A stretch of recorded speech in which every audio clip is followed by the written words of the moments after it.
Dagdag kalbaryo ang ulan sa paghahanap sa 5 pang nawawala sa gumuhong bundok ng basura sa Cebu City.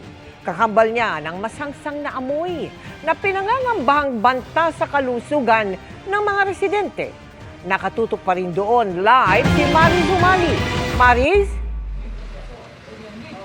Mel, buong araw na inulan ang Day 9 ng paghahanap sa mga nawawala sa pagguho ng tambak ng mga basura dito sa Binalio, Cebu City noong January 8. Pero sa kabila ng posibleng peligro, tinuloy pa rin ng mga responder ang kanilang search, rescue and retrieval operations sa Ground Zero ng may buong pag-iingat.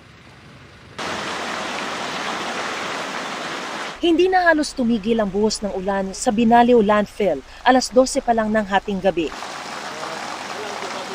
Kaya sandaling ipinatigil ng incident commander ang operasyon para i-assess ang sitwasyon. Bagamat tuloy raw sa pagsuyod ang mga backhoe at heavy equipment. Pag ganito kasi na umuulan yung site, dangerous yun para sa amin sa mga rescuers at saka other responders. Minsan unpredictable yung tubig, lalo na we're dealing with gabundok na basura. Nang masiguro raw ng mga field engineer na ligtas ang sitwasyon, tuloy ang operasyon. As of past 5 ngayong hapon, 5 pang labi ang na-recover. Kaya umabot na sa 31 ang naitatalang nasawi. Tinutukoy pa ang pagkakakilanlan ng ilan at may nawawala ring bahagi ng katawan. Sa ika-9 na araw mula ng gumuho, 5 pa ang pinaghahanap. Ayon sa Bureau of Fire Protection, may sinusunod na raw silang pattern para mapadali ang paghahanap. We were hoping sana kahapon na we could wrap this up faster. Kung hindi lang ulan, kasi meron namang, pinaplot kasi namin sa board kung saan namin nakukuha yung mga cadaver, and then we make guesses and predictions kung saan pwede namin mahanap yung iba pa, kasi parang may pattern yun eh. Humingi naman ng pasensya ang BFP sa mga pamilya sa mga pagkakataong naaantala sila. I would like to emphasize na highly technical yung ginagawa namin rescue. We are trying to save lives. Of course, we were careful also not to destroy the bodies na pwede makuha namin. Pero hindi na lang ang mga pamilya ng natabunan ang namomroblema. Nag-aalala na rin kasi ang ilang residenteng nakatira malapit sa landfill area sa kanilang kalusugan. Gaya ng residenteng ito na may iba't ibang iniindang karamdaman na raw. Simula nung gumuho ng basura, doon kami, marami naman dito, doon kami nagkaubo. Kaya sa akin, hirap akong magsalita. Nang gumuho na, parang grabe. Lumalala yung amoy. Lalo na sa mga bata, yung kalusugan ng mga bata, kung maamoy nila, kasi may mga bata, yung immune system nila, mahina pa. Panawagan nila sa lokal na pamahalaan. Dapat lang kasi Dapat ano po? Dapat lang kasi malayo ang ng landfill sa mga tao dito kasi hindi mo naman alam talaga kung anong basura ang itatambak nila, ang amoy. Hindi natin alam kung anong amoy meron doon sa basura na mahalanghap ng mga tao. Sana malayo sa bahay, malayo sa walang tao sana para walang magkasakit at hindi ganito maramdaman ng mga taga rito. Sinusubukan pa naming kunan ng pahayagan lokal na pamahalaan dito at kung ano ang plano nila sa mga tambak ng basura sa lugar. Kinunan din namin ng pahayagang Primeway Solutions pero wala pa raw silang pahayag sa ngayon. Mel, sa ngayon ay tumila na ang ulan pero paniniguro ng mga kinauukulan, rain or shine, ginagawa nila ang lahat ng kanilang makakaya para mahanap ang 5 pang nawawala habang isinasaalang-alang din ang kaligtasan ng mga responder. Mel? Maraming salamat sa iyo, Mariz Umali.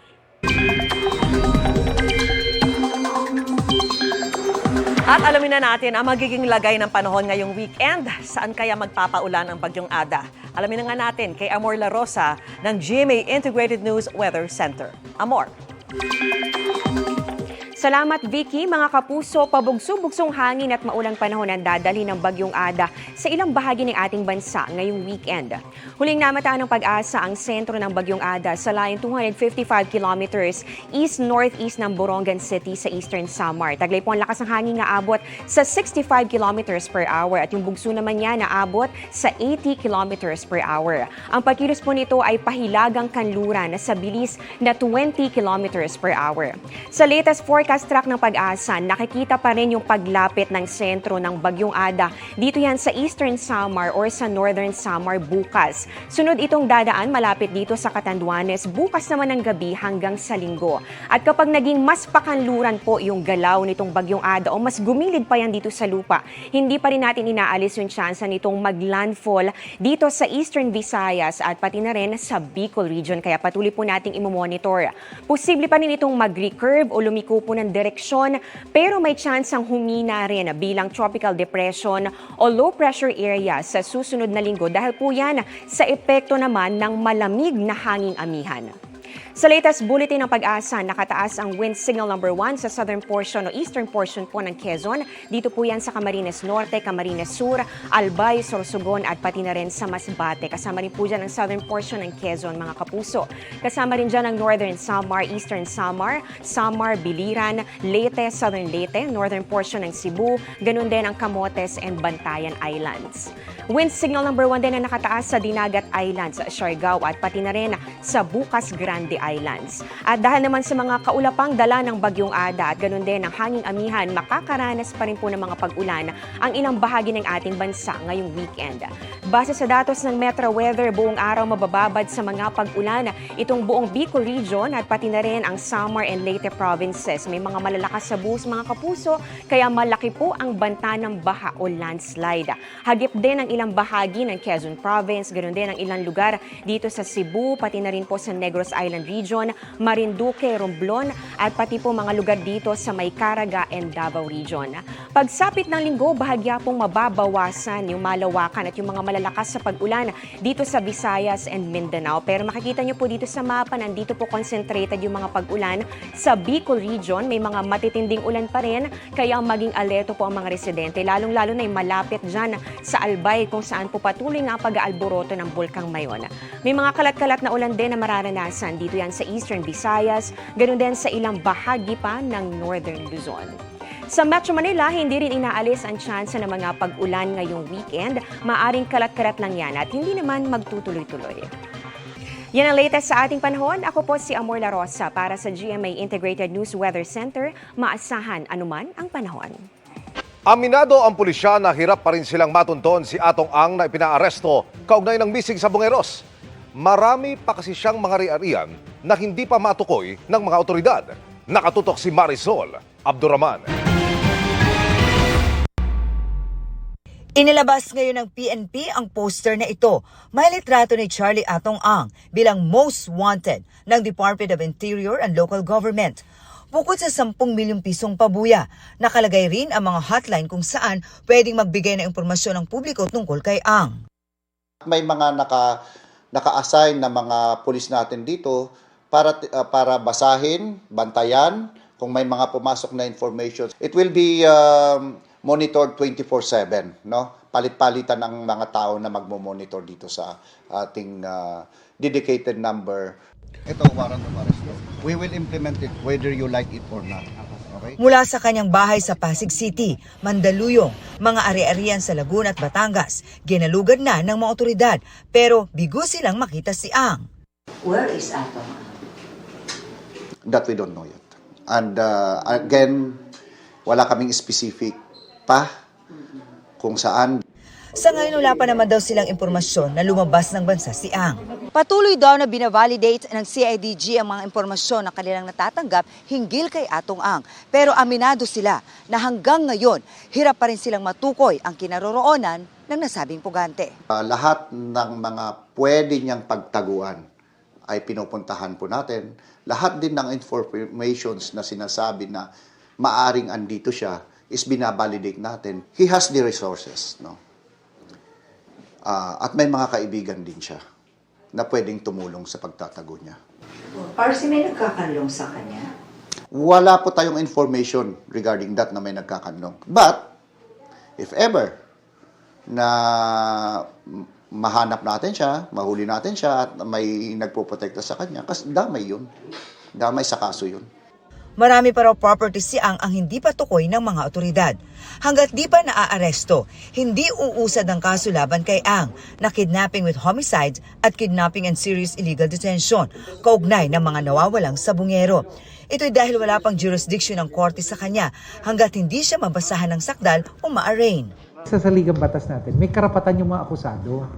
Hindi ka pwedeng akusahan kung wala yung karapatan mong iharap sa'yo yung testimonya.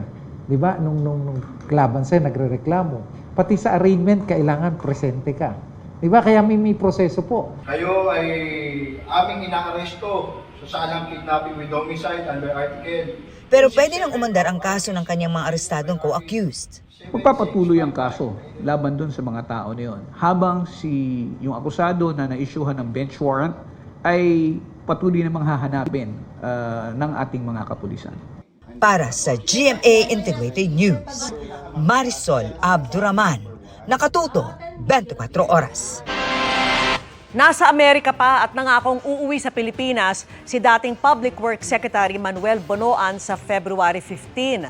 Ayon pa kay Philippine Ambassador to Washington, Jose Manuel Romualdez, humingi si Bonoan ng permiso para palawigin ang pananatili roon dahil sa kondisyon ng kanyang asawa.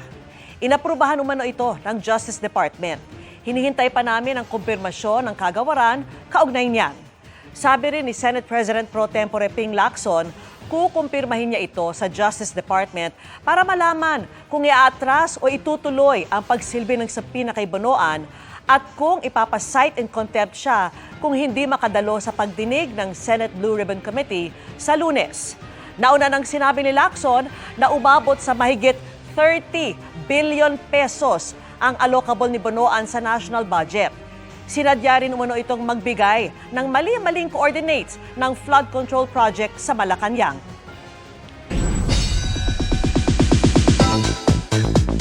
Happy Friday, chikahan na mga kapuso! Si Fancy's Real para sa kapuso power couple na sina Dennis Trillo at Jenilyn Mercado dahil nalalapit na ang pagtatapos ng GMA Prime series na Sanggang Dikit for Real.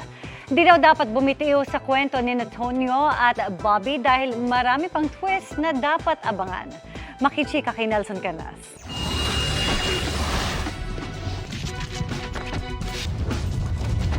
Mula sa matitinding aksyon, drama, Kilala ko na kung sino nagpapatay kay nanay. Sino? at mga kuwelang eksena. Down to their last taping day na ang Kapuso series na Sanggang Dikit for Real, starring Dennis Trillo at Jenilyn Mercado. Bittersweet nga raw para sa gumaganap na Bobby at Tonyo ang nalalapit na pagtatapos ng serye na isa sa pinakamatagal nilang project. Sobra raw mamimiss ng mag-asawa ang kanilang mga co-star. Magkakahalong pakiramdam dahil Feelings. iba rin yung pagsasamahan namin na halos isang taon. Sinasabi ko nga kay Dennis, sabi ko parang baka maiyak ako pagkatapos kasi ngayon lang ako nakagawa ng show na ganito kahaba. At syempre pagka ganito kahaba, yung samahan nyo, diba, iba medyo nagiging tight at mamimiss mo talaga yung mga kasama mo. Ano naman kaya ang mga eksenang pinakatumatak sa kanila? Marami, pero isa dun yung nag-guest natin, si Conan O'Brien. Ayun, sino mag-aakala na... Di before pa yata nila, bago nila nasabi. Siyempre yung trip namin sa Milan, sa Switzerland, sa Dubai, masaya din yun.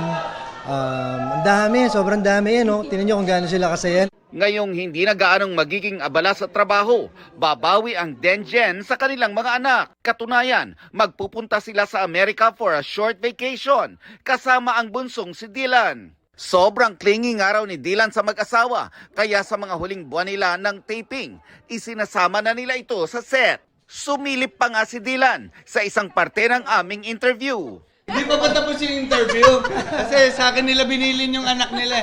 Last time na nandito siya, sabi niya, Mama, can I go to your set? Sabi niya, pwede daw ba siyang sumali dun sa eksena? Sabi niya, di ba last time? Tapos sabi ko, ay anak, hindi pwede kasi baka magalit si Direk. Pero marunong umarte yan, mapapa-arte na.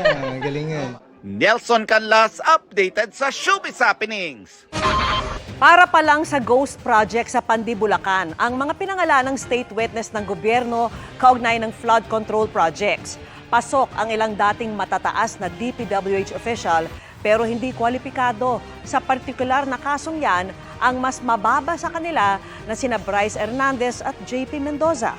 Ang paliwanag sa kanila ng Prosecutor General sa pagtutok ni Chino Gaston. Isang araw matapos isa publiko na isa na siyang state witness, bumalik sa Department of Justice ang kontratistang si Sally Santos para sa isang pulong kaugnay ng kanyang pagpasok sa Witness Protection Program. Bukod kay Santos, state witness rin sina dating DPWH Undersecretary Roberto Bernardo, dating Bulacan 1st District Engineer Henry Alcantara at dating DPWH NCR Regional Director Gerard Opulencia. Kaugnay sa kaso, ukol sa ghost projects sa Pandi, Bulacan. Hindi napasama ang mga dati ring engineer at Senate witness na sina Bryce Hernandez at JP Mendoza. Sa ngayon, base sa ang tawag nito, sa pagsusuri namin dun sa mga sinumiting ebidensya sa amin, hindi sila magko-qualify as state witness to be discharged under the Witness Protection Program. Actually, hindi namin pwedeng banggitin kasi kung ano yung naging resulta ng evaluation or let's say yung the process of evaluating alin yung mahalaga, alin yung hindi mahalaga. Pero suffice it to say na sa ngayon, wala kaming nakikitang pangailangan para sila ay discharge namin. At least patungkol dito sa mga kaso na kung saan sila ay parang lumalapit para matanggap bilang mga testigo ng Estado. Isa si Hernandez sa mga naunang nagpangalan ng ilang umano'y sangkot sa flood control issue. Una rin siyang nagsoli ng mamahaling kotse, pero hindi daw ito sapat. Yung pagbabalik ay hindi po yan kondisyon or hindi yan magiging basihan para sa pagtanggap sa isang aplikante sa Witness Protection Program. Ito'y maaring ito sa isa sa mga kasunduan o bahagi ng kasunduan kung sakasakali siya'y matanggap. Ayon sa Rule 119 ng Rules of Court, may mga pamantayan bago mapili ang isang state witness. Kasama na rito ang kawalan ng direct evidence na magdidiin sa ibang akusado sa kaso. Kayang patotohanan ng ibang ebidensya ang testimonya ng saksi na dapat ding hindi na dating nahatulan ng isang krimen na taliwas sa moralidad o moral turpitude. Panghuling requirement, hindi dapat most guilty o pasimuno ng krimen ang state witness applicant. Hindi pa masabi ng DOJ kung mangangailangan sila ng dagdag na state witness sa kasong ito. Sa ghost project, bayad yung contractor, diba? Pag tiningnan yung project, wala yung project. So, saan mo pa kakailanganin yung state witness doon? Diba? So, kakasuhan mo na sila. Hindi na natin pinofocus lamang ngayon ang atensyon sa Bulacan 1st District. Ito'y pinatitingnan na rin natin yung ibang mga proyekto sa ibang mga rehiyon. At ito ngayon ang kinakalap na ebidensya ng ating National Bureau of Investigation. Depende po sa mga kasong isasampa nila at depende po sa mga personalidad na lalabas doon sa kanilang investigasyon. Doon po natin titingnan kung meron pa pong mga tao na maaari nating gamitin bilang testigo para sa Estado. Hinihinga namin ang reaksyon ng abogado ni Hernandez at Mendoza pero hindi sila tumugon. Para sa GMA Integrated News, Chino Gaston nakatutok, 24 oras. Bistado ang modus ng isang lalaking nagpapanggap na card trader sa mga kasino. Ang pag-aresto sa suspect sa pagtutok ni John Consulta. Exclusive!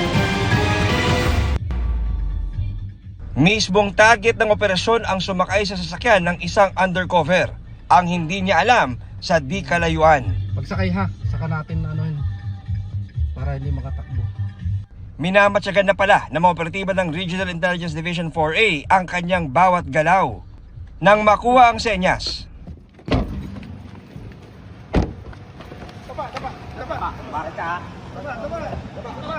Hindi ka dapat ang manahimik at magsawalang ito. Lahat ng isasabihin ay maaaring maging laban sa'yo. Kahit sa hukuman. Arestado ang target ng lalaking wanted dahil sa kasong estafa at carnapping.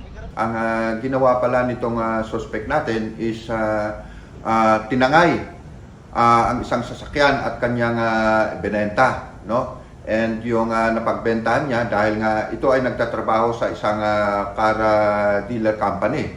Ang masama pa, yung company service car na pinapagamit sa kanya is tinangay din niya and kanya rin itong binenta.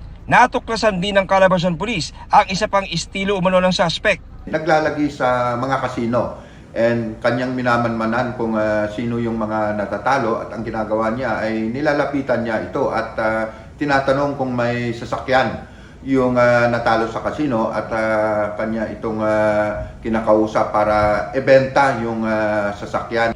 Pero ayon sa pulisya, hindi na daw iniabot ng suspect ang napagbilhang pera. Kwento naman ng isa sa natangayan umano ng sasakyan, may iba pang nabiktima ang suspect.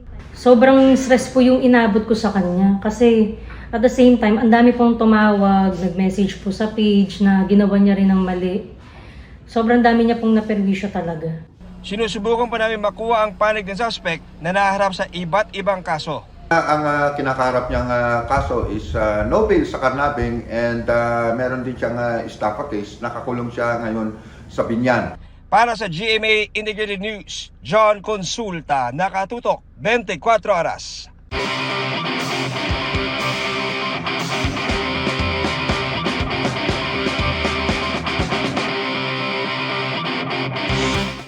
Subtitles pero sa real world, yan ang kayang gawin ng smart glasses na dinevelop sa UK para matulungan ang ating deaf at hard of hearing community. Tara, let's change the game! Ang layo na ng tanaw ng mga eyewear ngayon. Mula sa prescription glasses o mga salamin para sa mga malalabong paningin. Mga eyewear protection sa sikat ng araw. O kahit pamporma. Pero ang innovation natin today, smart glasses pero hindi para sa may malabong paningin, kundi para sa deaf at hard of hearing community. Ang 11 taong gulang na si Finian, 2 years old nang ma-diagnose ng profound hearing loss. Kasalukuyan siyang nag-aaral sa Philippine School for the Deaf, pero aminado ang kanyang ina na hindi ganun kadali makipagkaibigan ang kanyang anak kung hindi rin marunong mag-sign language ang mga kausap niya. Nung nakaraan, katulad ng nakaraan, may bagong mga kalaro siya. Tinawag po siya, tapos sabi ko, oh, bakit umuwi ka na? Sabi niya, hindi niya naman daw naririnig, kaya umuwi na lang daw siya. Hindi daw sila magkaintindihan. Pero maya-maya bumalik naman po siya ulit doon.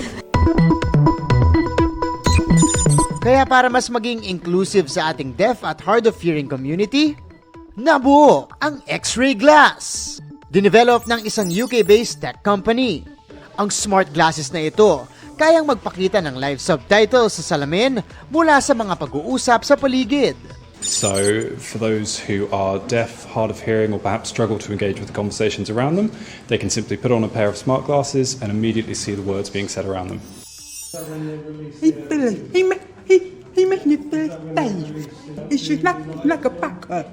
Ang latest version ng X-ray glass gumagamit ng artificial intelligence at augmented reality. Mula sa live audio sa paligid, tinatranscribe ito into text in real time at direktang makikita sa salamin ng user, mala subtitles. Ang inspirasyon nagmula raw sa personal experience ng lolo ng founder. So, despite owning some of the world's best hearing aids, he was still struggling to engage with the conversations around him.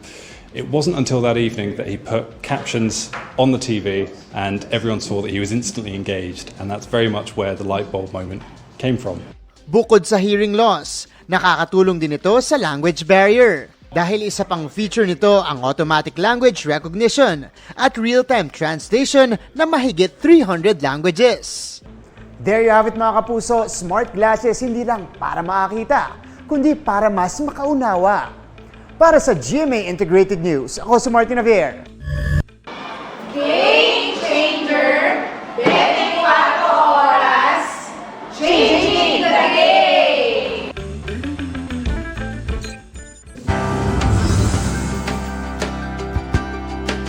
Tanging hiling ng bawat magulang ay ang lumaking malusog at normal ang kanilang anak. Kaya't para maagapan at maiwasan ang seryosong problema sa kalusugan ng bata, nagsagawa ng newborn screening test sa Cavite at Batangas ang GMA Kapuso Foundation at ang Department of Health Calabarzon. Sinamahan pa natin yan ng mga regalo para sa mga nanay at mga bata. Wala raw katumbas ang saya ni Jade nang isilang ang panganay na anak na si Klein na 7 taong gulang na ngayon. Pero noong bagong silang si Klein, maputla raw siya. Hindi kumakain at hindi umiiyak.